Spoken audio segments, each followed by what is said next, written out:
It's time for another episode of Old Roommates. This week on the show, we revisit the 1990s movie Ghost, starring Patrick Swayze, Demi Moore, and Whoopi Goldberg.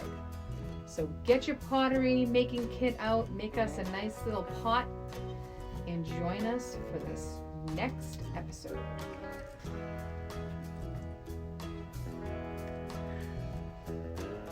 Hey everybody, and welcome to Old Roommates. Christina, that intro was something else. Listen. It's a new season. You sound like we woke you up. I'm being mysterious. It's being ghostly.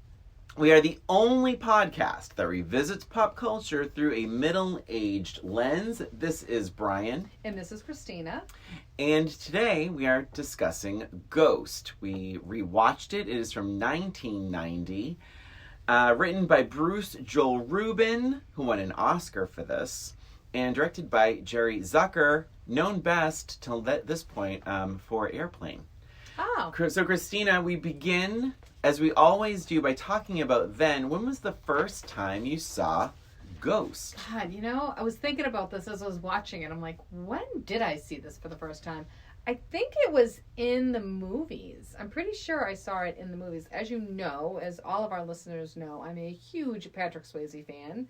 So I'm pretty sure I saw it just when it first came out. And I do remember loving this movie. I thought it was a great movie. A couple of flaws here and there, but nothing too major. Thought Whoopi Goldberg was hilarious. Demi was fine, but mostly, I just loved Patrick Swayze in it. And Whoopi, I think she stole the show. So I really loved this movie. Yeah. It's been a long time since I've seen it. I mean, I really, aside from obviously a few weeks ago, but it has been many years since I originally saw it. So I was kind of curious about how that was going to how the rewatch was going to go. Yeah. But yeah, I remember really, really liking it. I thought it was a great little love story. How about you, Brian? Yeah, first time, this was July 13th, 1990. I saw this with Julie McDonald. And that summer of 90, we would go to the movies all the time together, and we would rent, she's Julie Alessi now, we would rent movies all the time. So we saw this, and this was, if memory serves, this was released around the same time as Pretty Woman. I think Pretty Woman was maybe May of that year. I didn't double check that. But I remember being so disappointed by Pretty Woman, which you can revisit Pretty Woman on our podcast episode as to why. So when Ghost came out and was getting these amazing reviews and the love story of the year and all these, it's like we had just said all the same things about Pretty Woman.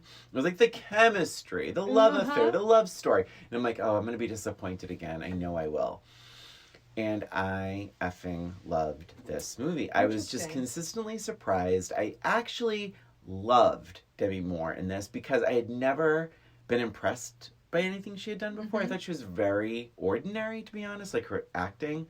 But in this, I was like, I loved Demi Moore in this, and I loved Patrick Swayze. I'm going to be honest, there were a couple of flaws, like you said, like back then. For particularly those black ground creatures in the groaning. I tried so hard not to laugh in the movie theater, but I was like, that's pretty bad considering the rest of this movie is done so well, in my opinion. But that was then. Okay. No, I was just going to comment on that. I will say, I remember the first ones I was impressed by the first shadow ghost things. That surprised me, how the shadows turned into the ghost. I thought it was super creepy. And I was really impressed. But the second time they do it is super cartoony. It's right? Yeah, it's so it was like they were like, oh, we already did it once. We don't have to do it again. That's exactly how I'm like, ooh, this is terrible. Yeah. It's like laughable. But the first one I thought was good. Back then I was like, okay, I think it was, for me, it was like, I think it was so much better without the groaning. Like, we're monsters. Like, it was just a little much. All right. Now, let's jump in, Christina. Here we are in 2022. When? Jesus Christ. 2023. I'm like, wait, what year are we believe me, I would love to be done with this year. Trust me. God. So when did you rewatch this? I watched it a few weeks ago. I've had enough time to digest it. Did I watch it with anybody? I can't remember now. Certainly not Emily. I I think Matt was just kind of doing things in the background, so he kind of like saw here and there. But I think it was basically by myself. And yeah, I mean, I think the general thought was that I liked it. Mm-hmm. You know, I liked revisiting it. I enjoyed it. It was long. It was 2 hours and 8 minutes. So it was a bit long this time around for me. But I noticed some things a little bit differently as a middle-aged lens. Like okay. Things like the house that they're moving into. Yeah. I'm like, where did they get this house? This house is amazing. This like mansion-esque house. Yeah. And I was trying to figure out, like, was that explained? Was it inherited? I think it was such a fixer-upper. So it was laughable to me because having lived in New York now at this, through New York, it's like, that's in Soho. I mean, now I looked it up just because I was like, that was my first note. Yeah, I was I'm like, who? this place, like, they're busting through ceilings. So my thought was, this is like a total fixer-upper. This must be filled with asbestos. And it's like, and I do know in 90, of course, it's a very different kind of New York in 90 than it was when I moved there. I moved there in 2002. But it's like, still, it's Soho, it's Manhattan, and it's like, they're, bringing these giant art pieces. Yeah, I was just like, who are these people? He is a banker. And but he probably makes a lot of money. He probably does. And and he worked. And he had a lot of responsibility. He did. So and he's dealing with millions and millions and millions of dollars every single day. And he's shuffling money around and all that. Yeah. And so I have no doubt he works his butt off, and he is dealing with millions every single day. So and she makes pottery. She's an artist, and you never know. She does talk about showing her work in a gallery, two pieces in a gallery, which is a huge deal. The New York Times or whatever, the Wall Street Journal, whatever it's called, whatever she was referencing. So you get the sense there's some money, but you also get the sense this is a fixer-upper. Everything's covered in dust. They're knocking down walls. True. So, but this loft space nowadays, I looked it up. You could buy it for $10.5 million. Yeah, I just felt So I think, but that is a good note because it was one of the first notes I have too. Yes, but what about you? Like, what was your? I watched this just a few days ago. I actually watched this very early on Friday morning, and I'm gonna be honest. I don't know if I should say this now or later, but I'll say it. Let her rip. It is one of my favorite revisits since we've started this podcast. Wow. You said it's long, Christina. I thought this is really nicely paced. I liked some of those slower touches. Like, there's that random scene where it's just sort of plunked in there where she's rolling the penny and it smashes the jar. I do love that scene. And it's like, but I'm like, wow, this movie, for sort of this poppy, is it a drama? Is it a suspense? Is it a love story? Is it a flat-out comedy? Very broad comedy. Whoopi Goldberg is literally busting through a door. I mean, there's like, and it's just so interesting because it tries to be so many things, and I'm sitting there going, this works. Mm-hmm. This all works. The broad comedy, the really sappy stuff. And I'm like, I love this movie. Mm-hmm. This movie is great, and I hadn't seen it in a very, very long time. Like I know I had it on VHS. I did not have it on DVD. It's on Paramount Plus right now, or at least as of this moment, it's on Paramount Plus. I know it changes every day, but yeah, I think it's not perfect. I still am not crazy about those shadow. I like the shadow creatures. I hate the groaning, and I'm gonna be honest. Sam, as a contemporary movie character, he's not a great character before he dies. Right. I think definitely has some flaws. Some flaws, like through my middle-aged lens. I mean, he's like, right off the bat, morning, Susan, you are looking good. And this woman in his office, and I'm like, oh my God. And then like, he brings in the ugly chair that he said he would throw away. Right. And she's like, I thought we weren't keeping that chair. She's like, it doesn't go with anything. It goes with me. Like, end of discussion. Very man. Yeah. Original casting considerations before Patrick Swayze. They didn't want Patrick Swayze for this originally. He had to audition, which was a big deal. Interesting. But they wanted Harrison Ford and, believe it or not, Crocodile Dundee. They want Oh to my God. But it makes sense because Sam is this. Sorry, it's my chair. This machismo. He's very macho, and that's why he doesn't say "I love you." Harrison Ford would have been pretty good in this. Yeah. Well, because it makes sense because I'm like, Sam doesn't want to say "I love you." He's he's afraid of his emotions, and so then when he dies, he is nothing but emotions and sadness and longing. And I will say, I'm talking a lot, but I'm going to end it there. It makes sense for him to be as macho and even sexist as he is. And when he dies, it all shatters. He becomes weak. He becomes sad and sappy, and it's very effective. He's powerless. Until he learns how to move things. That's right. He is just watching the world just go by without him, and literally pass him by. Exactly. And not being able to control anything. Yep. Yeah. So, how do we want to dive into this? Because it's a long movie. There's a lot to talk about. Movie. Let's talk. So since you seem a little more conflicted, what do you think works? I'm not conflicted. I did enjoy it. Okay. I did enjoy it. I think a lot of it works. Okay. Actually, I think a lot of it works. I actually really liked Demi Moore this time around. Oh, good. I didn't really like her the first time, but I felt like she was really good at being sad. Like she was really, like, you felt it, right?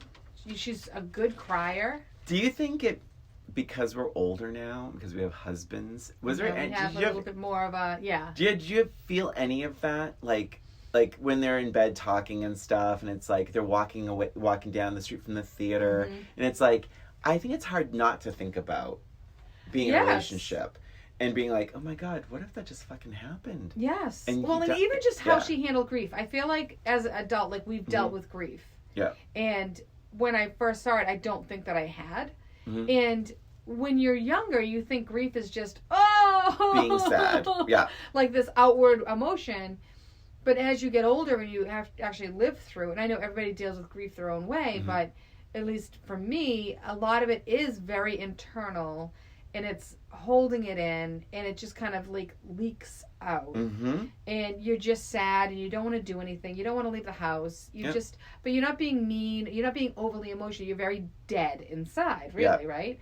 And I think when I watched it as a younger person, I felt like she wasn't really doing a great job acting. I felt like she was just kind of like walking through the movie. But now, as an older person that has been through things like that, I'm like, wow, she's actually being very true to how people do act a lot of times with grief. They just shut down, and they just sort of like float, do this, kind of one day at a time kind of thing. And it's really it was an interesting perspective. Yeah. Even when she was trying, like, she was very hesitant in believing that Sam is around. But she's also has that hopefulness too. Like, you can tell she wants to, but like she knows she shouldn't. Yeah. And she's like, no, this doesn't work. This doesn't work. And then she's, of course, I'm jumping around here, but she's throwing out all these different things that did, he says, I love you. Oh, he would never say that. Yeah. He says, ditto. I mean, of course, that, like, even just saying it right now, I'm like, oh my God, I, like, get you. Yeah. And she's just like, stops. She's like, oh my God. Like, okay. Like, and now she's excited about it. And I love that, like, hesitancy in her acting. Yeah.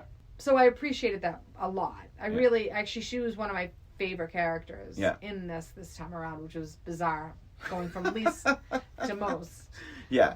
As far as, like, hesitate, like, there were some things that I pointed out, like the Carl. I mean, I don't know. I feel like I'm doing a lot of talking right now. But well, it's okay. I just did. The Carl character, I didn't feel as, like, I felt more sympathetic towards. When I first saw it, he was just like this jerk, awful monster. Yeah. But this time, I'm looking at him and I'm like, no, he's actually just a human. Like, he didn't want to have him killed. Yeah. He got himself messed up in the wrong drug dealers people, and he didn't have a choice. He needed to get that wallet back, and then he's like crumbling and crumbling and crumbling. What I didn't like is when he now or then. You didn't like now. We're still talking about now. Right? Yeah, we're still yeah. What I didn't like when I was watching it now is they kind of they kind of went back on who he was when he started like hitting on her. And he all of a sudden he started to be like this big sleazy person. And I'm like, no, that's not really who he is. He didn't mean to do this. Yeah. I thought he was truly trying to get her mind off of this pursuit. Okay.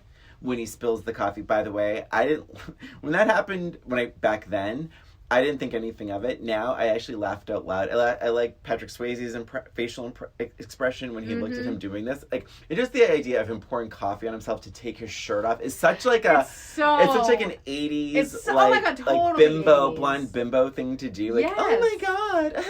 And now I have to take my shirt off. Maybe this is going to get you horny. Right. Which in all seriousness, I'm like, he has a great body. Yeah. And it helps that he's so much like Patrick Swayze. I mean, they have very similar physiques. And I thought that was so funny and so clever in its own way. I'm like, when have you ever seen a guy do that? Like, and use his body to to have a woman lose track of time, right. you know? Right. And but I thought it was really, really good. But to me, that was all a smokescreen because she was getting too close to the mystery, to what happened. So he's like, well, if I get her to fall in love with me, then she will never suspect. Yeah, me. I never saw it that way at all. I always saw it as him just all of a sudden they turned his character into like this sleazeball, so that we didn't like him anymore. Oh, that's interesting. I never took it that way. But yeah, it's like all he wanted was the wallet so he could get the code to get them. But it really would have made, it would have put Patrick Swayze's job in jeopardy more than his. Yeah. Because it was Patrick Swayze's password. Right. So that's like, I mean, he's kind of a jerk. What I liked about Carl and the telling of his stuff is like, it's pretty subtle. Like now at my middle age lens and watching it, it's like knowing what happens. It's like when he looks at the nice car. Well, even right off the bat, he says, "Oh man, you bet you get a lot for this." And then he finds then I think Sam finds the penny, and then they're walking down the street, and Carl notices the red sports car, and it's like just money, money, money. What I thought was great, and I'm so glad they had that scene, is in the elevator when he's like, "What did the doctor say?" That's something you and I would do. Oh, so fun, so fun. And he's like coughing, and then he accidentally touches the guy. He's like, "Oh, sorry, ugh," Yeah, and that was really funny. But it made him human. It made him. You understood their friendship. They work all the time together, and they crack jokes, and so I liked it. When I remember seeing this the first time, and I felt so nervous for Carl walking into that apartment building to see Willie, and then when Willie's like, "Come on in." And you're like, what? Yes. Oh, that it's like a knife I love in the whole camera angle. Yes. The way they did the camera was perfect. It was like, because you felt that turning around in your stomach, like, oh my God, he knows him. Mm-hmm. And that was a cool reveal. Yeah. That was a very cool reveal. Yeah. One thing that I will say I was not crazy about, and this holds true from then to now, and I don't know if you agree with me. So, I think Patrick Swayze is great in this. Yeah. But, and it's a big but, his facial expressions, like it's like he's playing for the cheap seats. Like when he realizes he's dead, when he realizes Carl's the villain, when he realizes this, like some of his facial expressions are almost comical, and they're almost made worse when Willie Lopez dies, because Willie Lopez's face, head movements are exactly the same as Sam's when Sam died. Yeah. And did you notice that? And I didn't notice it too much. Yeah. I mean a little bit, but I kind of chalked it up to him. Never it was more like a direction. I think it was like a poor direction. Yeah. Because it was almost like, all right, remember, you've never had, you weren't emotional as a person. Now you're dead. You're super emotional. Mm-hmm. So I feel like Patrick took that as, okay, I have to over exaggerate my emotions. Yeah. So that's sort of where I was thinking a little bit. Yeah. It didn't bother me. Okay. It didn't bother me. There's a few things that did bother me a lot. Like. When you can see his face at the end, like the very end, when you can see him. Yeah. I don't know why they ever put that in. I mean, I really wish they hadn't done that. And I know why they did it. Yeah. Because you want to see them together again. Well, but like her kissing a ghost, like, I don't need to see that. I don't need to see kids kissing. Yeah. I don't need to see old people kissing. And I don't need to see anybody kissing a ghost. There. Those are my three things I don't need to see. I legit got misty Did you? I really did. It hit me. I don't know why it hit me. I didn't cry the first time, but like, watching it this time around, I was like, oh my God, like I think it's done so well. I was just hook, line, and sinker. I was glad, because to me it made sense because it made sense that to me in my brain, like it made sense that she heard him. Yes. Well, and that they Yeah. should have Ended it with there. her hearing him. Like, why can't she just hear him? Oda Mae hears him. Yeah. Like, that is more believable. But then now all of a sudden you see him, like, come on, no. Yeah. Like, just let him hear, let him say I love you. Let her hear those words. Mm-hmm. And then have him, you can see him walk up and get sucked up to the heavens. But not her. But not I think we can see it. Not the interacting.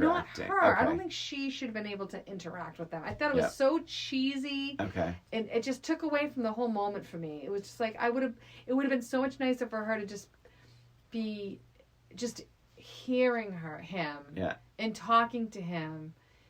She already got to touch him through Whoopi. Right. She already did that. We already had that moment of them together. That's true.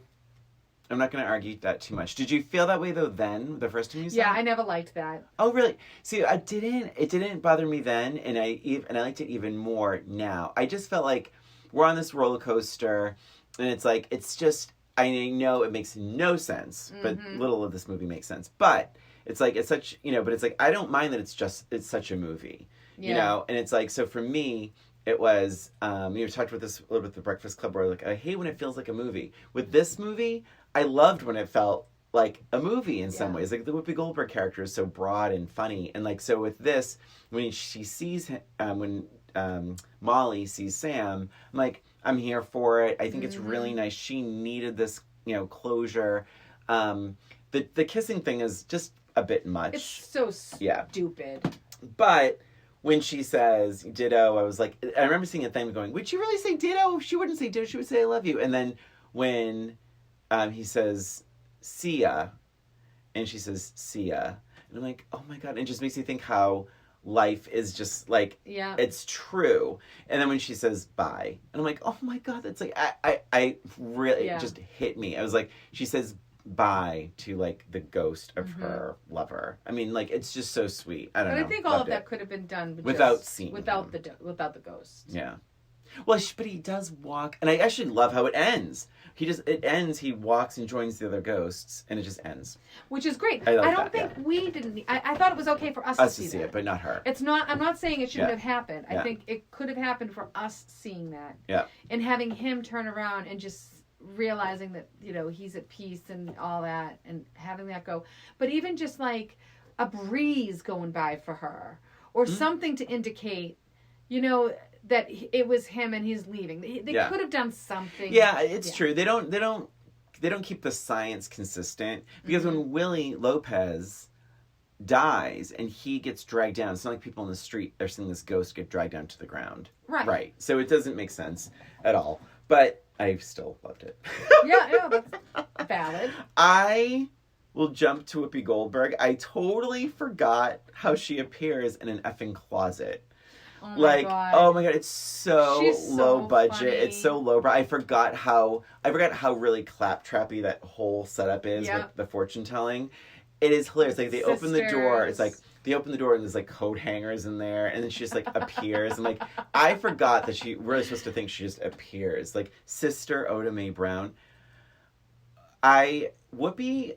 It's so easy to forget how good of an actress she is. It is. Because it was so long ago, but then, between like The View and all of her sort of like shticky... Some of the political stuff and like the guest spots and things. Like I saw her in, I went to see Xanadu on Broadway, and she had a supporting role, but she was Whoopi Goldberg. Yeah. But you forget, like with The Color Purple and with this, she's Whoopi Goldberg, but the acting, she's so damn good in this.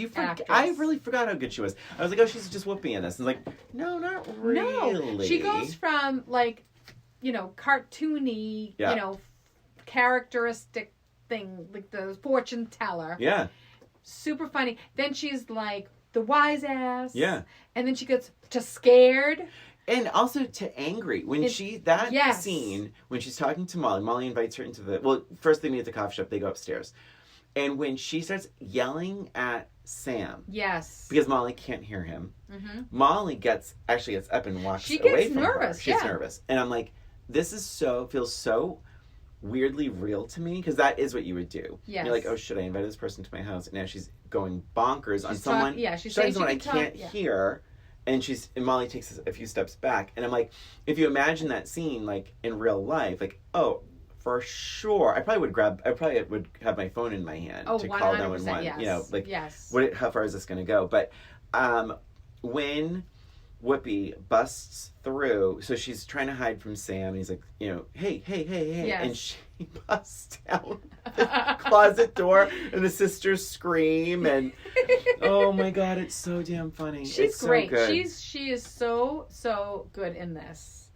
I love the bank scene. I love every scene she's in. Yeah. Every scene she's in, she signs her wrong name. She's like, oh, I signed the wrong name. I need another one of those cards. And then she's like, good old Randy. Good old head on his shoulders. Her shoulders. Yeah. Her shoulders. It's just perfect. It's so perfect. Trying to give the check to the nuns. Oh, she's like, I will.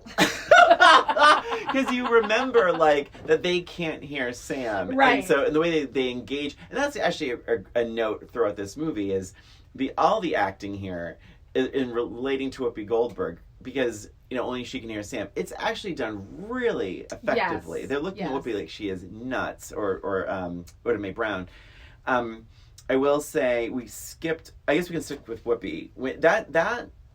When you watch it on rewatch, when she says, "Molly, you in danger, girl," there's a reason that is so iconic. Yes. It's done so well, because I forgot that before that said, Sam says, "All right, Molly, you're in danger." Yeah. She's like, no, you can't just blurt it out like that. Let me tell her how I want to say. Yeah. She's like, Molly, you in danger, and you in danger, girl. And I'm like, and I busted out laughing like that. Like, there's a reason that is such an iconic moment from 90s movies. Like, I mean, because it's done so damn funny. Yeah, she's just so good in it.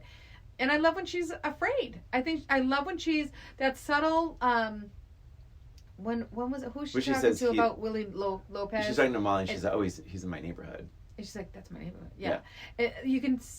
That's the switch. The switch of the emotions between crazy to scared to, you know, normal, whatever. It's just really, really real. Yeah. Even the counting. Like, I thought that was super believable when she was like, "I'm gonna count to 3. 1, 2, 3," and like, I was like, that is so. It's what her Oda Mae character. Brown That's would do. what she would do. Yeah, the way she would count to 3. Yep. She has no patience for this, but you know. I love it so much. We didn't talk about my next note, and I'm sorry, I'm jumping all around. That's okay. I know. I haven't even looked at my notes. Please interrupt me, but one thing that pissed me off then, and it actually makes me more annoyed now, and I think it's supposed to make me annoyed, but when Molly goes to the police station. I love it. But I love that it so Dixie Carter much. Southern cop she's such a bitch. When she's like, well, hell, I'm never going to get dressed again. Or undressed again. And then she goes, excuse me, I got more important things to do. It's like, I wrote that down too. I was like, designing women auditions are down the hall. Right? Seriously. It's like the southern accent. There's no reason you for it to be that nasty. There's no reason at all. Like, she's not doing anything. She's not trying. She's not under arrest. She's a person that's concerned. She also is a widow, essentially. And she's a widow. Yes, exactly. Be a little compassionate. I want to go back to the pottery scene. I thought that was going to annoy me. Yeah. Like, I was kind of dreading listening to it. Like, this isn't going to be that good. I actually really thought it was pretty sexy. I think I thought it was sexier this time around than I did when I first saw it. Agreed. And then, what always bothered me about this is they go through all this in the music and blah, blah, blah, and then all of a sudden they're having sex. It's like, your hands are completely clean. Like, did you stop the passion to go wash your hands and then go back to the bed? Oh my God, did I miss that? Yeah, I remembered it from last time. Oh. Well, but I did say here, this is a middle-aged lens, I'm thankful that they wash their hands before sex. Well, what's funny for me is, like, they're doing all this, like, caressing and kissing and touching, but then at the very end, they're he still has his jeans on, and Yeah. they just plop on the sofa, and then the song ends. So I was like, oh, they don't really have sex. Why did I think they had sex to this I always song? thought they had sex too. Yeah. But just a lot of claymaking. Yes. Oh God, so there's a big gap here where I took no notes at all because I was so invested. I was just I loved it so much. I loved. Oh yeah, so we already said these things like the nuns when the nun opens the check and falls into the other nun. Yeah, that's classic. Brilliant. Classic. I thought it was so. I wrote. I'm sorry, I'm going back a little bit because I'm just looking at my notes now. Walking through him, he sees inside of her head. Like he walks through a person and sees. I'm like, ew. Yeah. What do you think of the train ghost? Okay, back then it legitimately scared me and made me feel very uneasy. He was terrifying. Yeah. Terrifying. And this time around, I liked it, but then he does kind of go crazy again, and it was like it feels more like a mental illness type of thing. Did you get that too? Yes. Oh my gosh, totally. Well, I remember even when I first saw it, I remember seeing, being so terrified, and then at the end, it's so disturbing because he's like, what do you think, I jumped? I didn't jump. Oh, yeah. So I was pushed. Yeah. And that was like, ooh. Yeah. Ooh, yeah. Definitely a little bit of mental illness there. Yeah. And when he first sees Sam, he's like, get off my train. And Sam's like, oh, what the hell? Like, that is super scary. It's genuinely scary. Yeah. Yes. And then when he goes back, he's not quite as scary because... Right. He's like training him the Force. I did think the whole like training the Force thing was Here's why I don't like that logic, because when he sees my chair, I should probably switch chairs. When he sees Carl making the moves on Molly, he is so angry and he jumps and he goes right through, and No, I'm sorry, I'm wrong. Because he hits the picture. He hits the picture. And then he's like, what did I just do? Like, then he's trying to figure out how to do it. I'm wrong. So it's when Willie is in the apartment. First of all, that's some really bad music is playing in the apartment. I actually really like the score overall in this. I think it's really beautiful. I don't like the music when Willie breaks into the apartment. So he sees Willie in the apartment, and then Molly comes back in, and he's like swinging at Willie so hard, it's going right through him.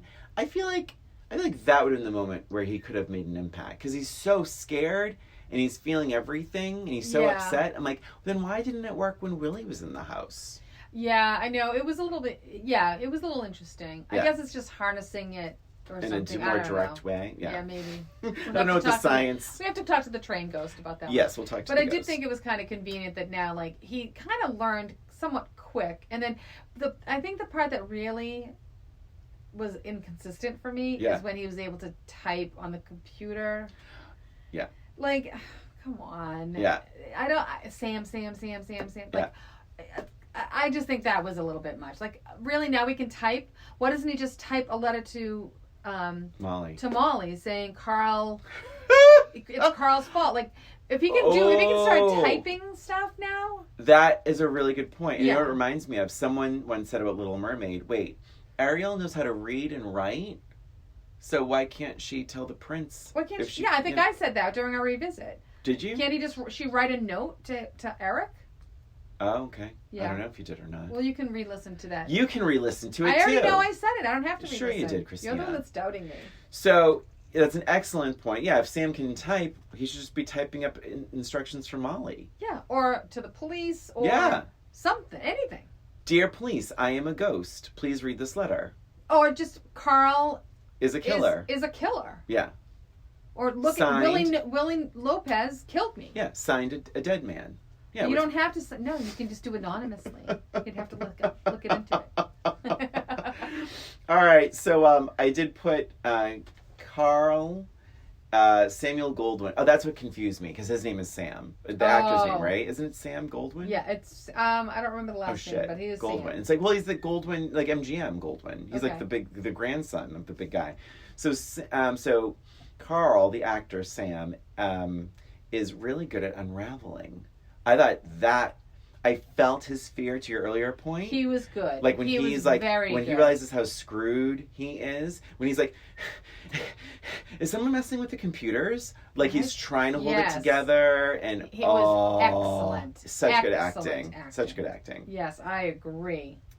A little pissed at Sam the Ghost when he fucking destroys Oda Mae Brown's apartment just to scare Willie. Yeah, unnecessary. I didn't like that at all. You know what I didn't like was how he basically says to Oda Mae, if you want to be safe, you need to do this. And she does it. You'll be fine. Yeah. You're not going to be able to...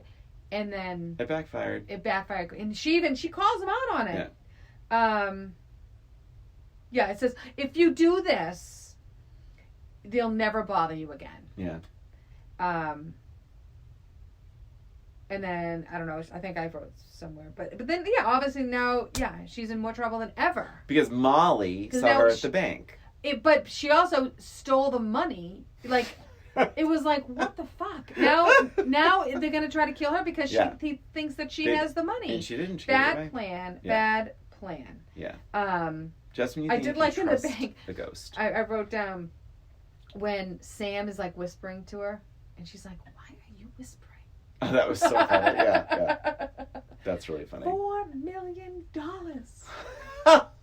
Say yes. Say yes. Yes. Oh my God. I just wrote at one point. And then, I'm sorry. And then he comes running up. Oda Mae, we're in trouble. They want the check. What? Yeah. Sorry, go ahead. So back then, this is a true story. When Oda Mae Brown inhabits Sam's body. Yes. And touches Molly. It is Whoopi Goldberg hands on Demi Moore's hands. My right to God, in the movie theater, the man and wife, 2 seats in front of me, the man turns to his wife and says out loud, I remember this like it was yesterday. God. I'm not here for dyke shit. And they got up and walked Are you out. Fucking kidding 1,000%. me? That, and they got up and left? Yep. Not here for dyke shit. Nope. Gets up and they walk out. And I'm like, oh my God. How stupid is he? It wasn't even dyke shit. Also, was there 30 minutes left of the movie? Wow. I mean, come on. How homophobic can you be? He was probably very racist also. Oh, maybe. Yeah, probably. Guessing. Yeah. That's my guess. Wow, that's unbelievable. But such a crowd pleaser. I do wish there was more interchange when they're dancing together. I kind of wish they had a little more balls and just showed Whoopi dancing with Demi. I think it would have felt more spiritual in that way. I felt that way also. Yeah. I remember feeling that way last when I first saw it. Yeah, same. Feeling like, why didn't they just have them just dance? I don't think we were maybe ready for that because Whoopi Goldberg was such a funny character, funny personality. Well, they could even go back and forth. That's what I. Yeah. Yes. When she closes her eyes, she can just imagine her dancing with him. And then when she opens up, she's dancing with Whoopi. Yeah. I think that would have been fine. Did you feel like when you first saw it too? What's funny is my memory was that they did interchange that a bit, and they don't really. It's mostly it's all Sam, and I think as soon as she closes her eyes, it's Sam. It's Sam, yeah. And I think I felt like I'm trying to think if because the guy had sort of ruined the moment. That I was like, ooh, are they going to really show them like kissing or touching or dancing? And I don't know. And then they didn't. And then so now this time around, I wish they showed it a bit more. I wish there was more of a balance, like you're saying, like back and forth. I agree. Yeah, I 100% agree. I wrote, this is all genuinely suspenseful and some good stunt work. Like I liked watching them run across the room, and when he throws Demi into the the pipes in the trash barrel. That was so good. It's like, oh shit. Like it's all done really well. And I know there's a ton of stunt people, associated with this movie, but even when he pulls the Whoopi Goldberg character off the, climbing up the ladder is so scary. Because not only does she falls on the table, and then he throws her off the table onto the floor. Like, it's rough. And I'm like, oh shit, but the stunt work is really good. And it makes things all the more sort of gritty in its own way. It's such a pop movie, but it's like, it felt a little gritty. Like, to see Demi Moore go flying into a bunch of pipes and trash. Yeah, you just don't. It's like, because she's so little. Yeah. I think that's part of it. Like, she's so little. And she's been through so much that maybe he'll tie her up or something. And they were supposed to be friends. Right. Yeah. Like, it was just brutal for, like, a friend to do that. Yeah, well, to he a knows friend. he's a dead man if he can't get Yes. this figured out. Yes.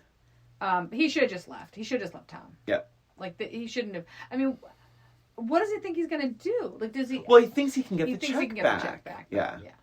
Yeah. I loved that she called the police. Yeah. You don't see that in the movies. No. It's like, you just... All of a sudden, like, there's somebody at the door. Yeah. I loved that they called the police, so you know that the police are coming. Yeah. It was, like, so nice. You could relax and have this little moment with Sam. Mm-hmm. It was really, really nice. I liked how it was the dance was interrupted by the pounding on the door. Yep. That was great. Yep. And I liked how it took a lot out of Sam, so he couldn't save the day. Mm-hmm. That was great. Mm-hmm. A lot of really great things with that particular scene. Yep.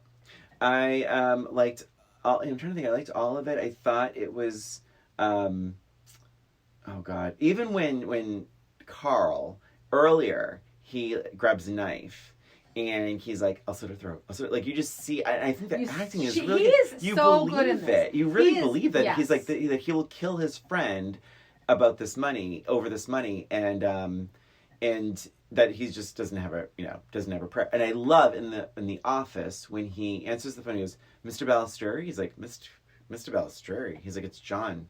He's like, like just like a coworker. Yeah. But he's so nervous and uptight, and that this transaction isn't going to happen, that he's already in panic mode, and then when it doesn't happen, he just unravels, and it's really good acting. He's excellent. Yeah. He really is excellent. Let's see. One little thing that bothered me then and bothers me now. It Yes. still bothers me. I just wish they had done it. They could have figured out a way to do it differently. Yeah. The penny. She slides. He's like, Yeah. slide a penny under the door, because now Molly again doesn't believe her. Yeah. Slide a penny under the door. Okay. And it slides up the wall. Yeah. And then now he's magic. Like, he's so magical now. He can, like, actually levitate something, go across the. So that was enough. That was like, oh my God, no, this is stupid. It's for luck. That whole scene. How does he get the penny to go up the door when there's a space from the door to the floor? There's no way someone can scoot a penny up. There's no leverage there. Yeah. That bothered me. That has always bothered me. I know it's the littlest thing, but that's one of those things that I remember about Ghost so much that I'm like, why? It just bothers me. You know what bothered me about it? What? Is that I'm like, if Molly's so skeptical at this point that she'd be like, you probably have a magnet, bitch. Like, on the other side of the door, it's probably like a magnet, not a real penny. So it's like she's just like Otome has a magnet on the other side of the door. It's like, and I was glad when he bounced it towards her, because it's obviously a callback to the Indian head penny. Yes. The whole thing was Sam's like, it's a good omen. It's for, Yeah, it's a good omen. So now he's giving her another penny, and he's like, basically in his own way, without using words, saying it's a good omen. So he honestly didn't have to say it's for luck. He didn't even have to say it's for luck. No, but he told Otome to say Sam says it's for luck. Yeah. And then the tears fall down her cheek again. Yeah, beautiful. She's a beautiful crier. Really, very beautiful crier. I understand your penny upsetness. Thank you. I do, but and actually, speaking of crying, feels good to get it off my chest. Going back to the police station where she starts crying to the guy, I think that scene is done so well, and especially with that actor, I don't know his name, who plays the police chief or whatever, because he makes a lot of sense. It's like she just threw away all the stuff. She gave all those boxes to be tossed to Carl. So, meaning her shit's in the trash. These people go through the trash to find out information. They know he's a banker, so there's money involved. And then Whoopi Goldberg's character, Otome Brent, has a track record a mile long of like very similar sort of trickery. Yeah. And it's like just so bleak and you don't feel like he's being unfair. No. You're like, no. I mean, if I wouldn't believe her either. Yeah, and he's like, these people will go through your trash to, do this stuff to people. And to see her, because she took such a chance believing all of this in the first place. Yeah. And then to be told everything's wrong. Now, my question is, where's Sam during that scene? Right. Where was he? I don't know where he Was was. it with Oda Mae Brown? Was that during the bank stuff? It wasn't. No way. It wasn't during was the way bank before stuff. that. Was he following Carl around? Was he... Maybe he was following Carl. Maybe he was being he trained. on the train? Training from the train guy. Or was he with Oda Mae? It didn't track. Something was like, yeah, why isn't Sam there for that? Like, she's going to the police. Right, and that's what he wants her to do.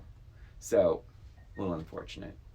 Anyway. So, yeah. Gonna be honest, I don't have any more notes other than to say, well, I have a lot of trivia, but I don't, but the one thing I said is, goddamn, like, I think Oda Mae Brown deserved a thank you. Yes. He never said thank you to her. He said, your mom would be proud. He's like, I'm going to miss you. Like, he's saying, like, it's very, like very sweet. Elliot and E.T.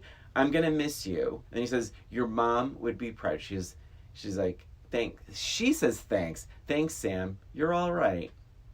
Yeah. The only other note I have here is, and I agree with you, I think that a thank you would have been Needed. a nice little end of the friendship thing.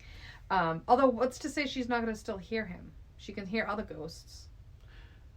But these people, it was unfinished. It's unfinished business. It's unfinished. Yeah. And he finished it. The one thing that that I noticed this time, and I was like, oh, that's weird. When Carl dies, as soon as he like gets up, he doesn't know he's dead yet. Right. He sees Sam, and he's happy. He's like, Sam, like, hey, like, so it didn't make any sense. He was furious, crazy 2 seconds ago. Yeah.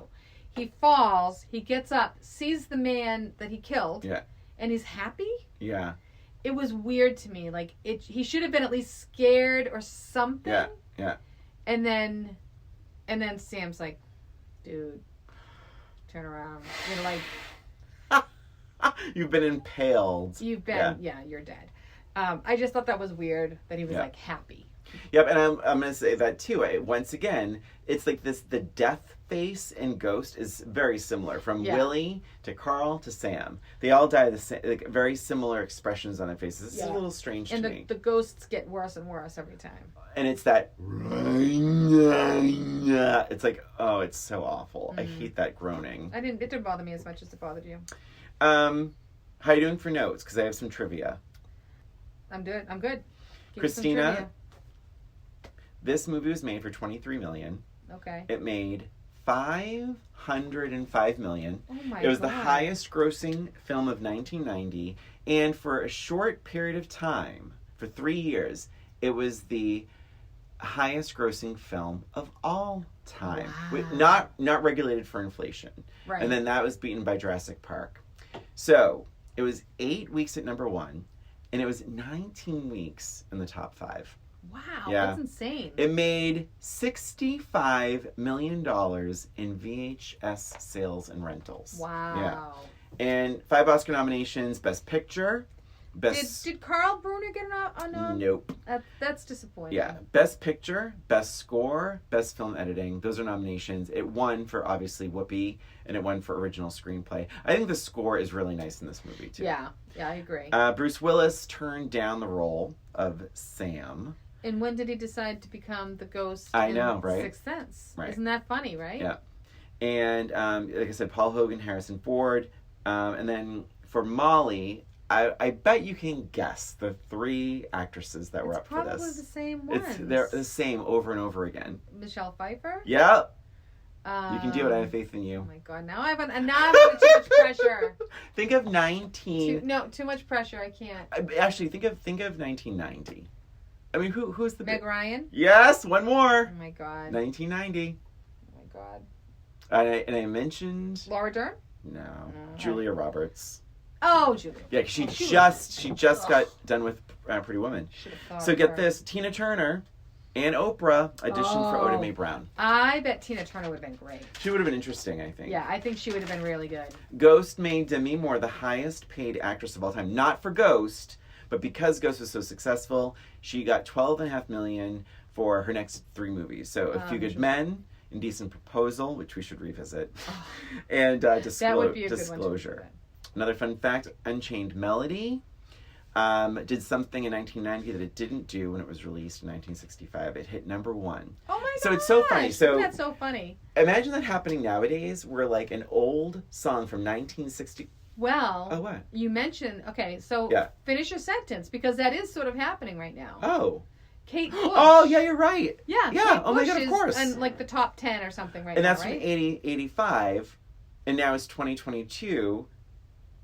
So 95, 05. Oh, so it's actually more time has passed. Isn't that, yeah. From 65 to 90. Isn't That's that crazy? 35 years. That is wild. I didn't even think of so that. Wild, yeah. Yeah, running up that hill. Yep. Oh my God, that's crazy. I do want to mention. Oh, you're done with your trivia. I'm sorry, I didn't. Oh, so the loft is at 102 Prince Street. So and right now, currently, I believe it's above a Louis Vuitton. Oh my God, how funny! shop. And Sam, a little personal fun fact: Sam and Carl got off at the Broad Street stop, and that was my stop when I worked at Shutterstock. Oh my gosh, that's so fun! It's very fun. I just want to mention Patreon. Yes. So we are this week. We are putting. We're going to write up our favorite performances from Patrick Swayze. Yeah. We've done so many Patrick Swayze movies. I don't know if anybody here is keeping track, but we have done The Outsiders. Yep. Youngblood. Yep. To Wong Fu. Yeah. Dirty Dancing, of course, and now Ghost. Yeah.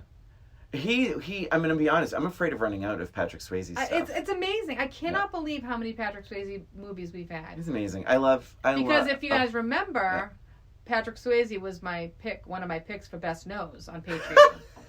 So we did Roxanne a couple months ago, and we picked noses, our favorite noses. Yeah. And Patrick Swayze was one of them. And I'm looking, and I like to write when I'm writing out something, and you do the same thing, which, movies we've revisited from these people. And I'm just going on and on and on. I'm like, oh my gosh, we've done so many Patrick Swayze movies. Yeah. So funny. It is crazy. I mean, he's so good. So, Christina, do you have any more notes for my match game? I have a match game. I do not have any more notes. Mm-hmm. I do have, did we say Patreon? Patreon.com/OldRoommates. Oh, yes, sorry. Oh my God, and I want to mention we also have our sticker. We have a new sticker, you guys. And we are giving them out to whoever wants one. So send us an email at oldroommatespod@gmail.com if you want one of these cool stickers. They're 3-inch round vinyl I'll put it on Instagram for what they look like too. Yes, please do. I mean, they're so cute. They show 2 little stick figures that are supposed to be me and Brian shallow diving. It's like a shallow dives only. It says, old roommates. It's really, really It's cute. super original. It's super original. Christina designed this herself. She made this herself, you guys. Yeah. Amazing. So you can be in awe. But you can stick it on your water bottle like I do. But all you need to do, it doesn't cost anything. Just send us an email. And we'll obviously need your address to send it to, but send us an email and we will send one out to you. Yeah. No strings attached. Great. So anyway, no more notes. I do have an FMK. Okay, do you want to do that first? Sure, why don't I do this first? Go for it. So you're not going to like it. Oh no. So my FMK today is Carl Bruner. Okay. Willie Lopez. Okay. And the Subway Ghost. I know, it's a little bit tough. Okay. Well, actually, it's not that tough. Really? Oh, Lordy. Yeah, it's not that tough, actually. Okay. I know what I think you will do. Ready? Yeah. Killing the Subway Ghost once and for all. I will F Willie Lopez, and I will marry Carl. Okay. Because he wouldn't, he was going to kill Molly, but I think, once he sorted all that stuff out, he's still super cute. He was a nice guy. He's a nice guy. He was caught up in a get-rich-quick scheme because he was money-driven, and it all came crashing down. But, you hoped he learned his lesson. Yeah. And he's so cute. He is cute. Cute and great body. I love that his body and Patrick Swayze were so similar. I think that was a really good detail because it would make sense for Molly to be attracted to him organically. Sure. And but it didn't work. But I thought it was great. Are you ready for my match game? I did guess that. Oh, sorry. Was that what you would have said too? Yeah. Yeah. And by the way, I think the actor who plays Will Lopez is a stand-up comedian, I think. Really? I feel like I read that once, yeah. I'm going to look it up real quick while you're doing your question. Okay, so match game. Christina. Yes. This is a thinker. Okay. So Sam saying, I'm Henry VIII, I am. By the way, can I just tell you, I loved that song. I knew that song before Ghost. I had that on, I had taped it from somewhere, I don't know where, but I knew that song. And I remember seeing Ghost for the first time going, oh my gosh, I know that song. I was so excited about that. Anyway, go ahead. Well, turns out, this is all a lie, but the filmmakers are glad this was written in the 80s because it had been written later in the 90s. Henry VIII, I am, would have been replaced by the most annoying 90s dance hit, blank. 90s dance. Oh my God. The only thing I can think of. All right. I hope that's it. It came to me immediately as I was writing it. And that would be really funny. Oh, shit. Go with your gut. I'm just going to go with my gut. Okay. Ding. Ding. All right, that annoying 90s dancer that almost replaced I'm Henry VIII, I am was...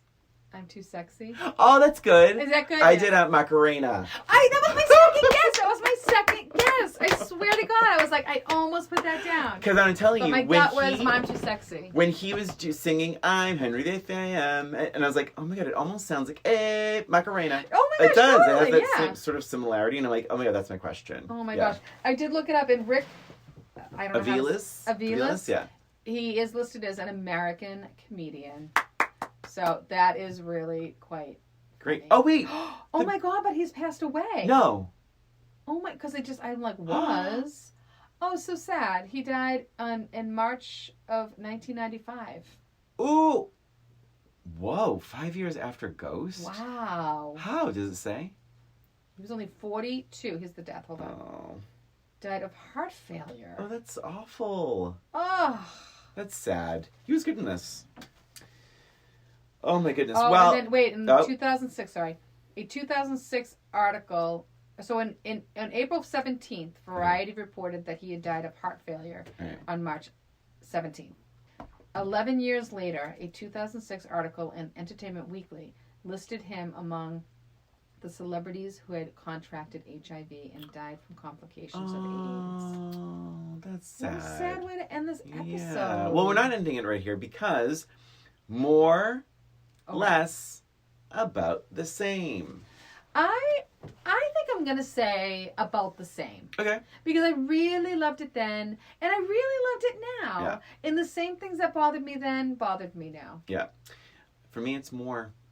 And also known as Demi Moore, because I think she was so much better, even better than I remember her being. But Whoopi, Patrick, all the actors, Sam, Goldwyn, they're all really at the top of their game. It's such a lovely love story and a suspenseful film, and I loved it, the whole damn thing. And that was Ghost. And that's it for us in this episode of Old Roommates. Thanks for listening. Please subscribe to Old Roommates on iTunes, YouTube, or wherever you listen to podcasts. And please give us a rating or review while you're there. And if you're interested in more Old Roommates, including special episodes, bonus content, movie recommendations, and more, visit our Patreon page at patreon.com. That's patreon.com/oldroommates. Comments and ideas can be emailed to us at oldroommatespod@gmail.com. And don't forget to follow us on social media at Old Roommates. Thanks again for listening. This is Christina. And this is Brian. Until next time.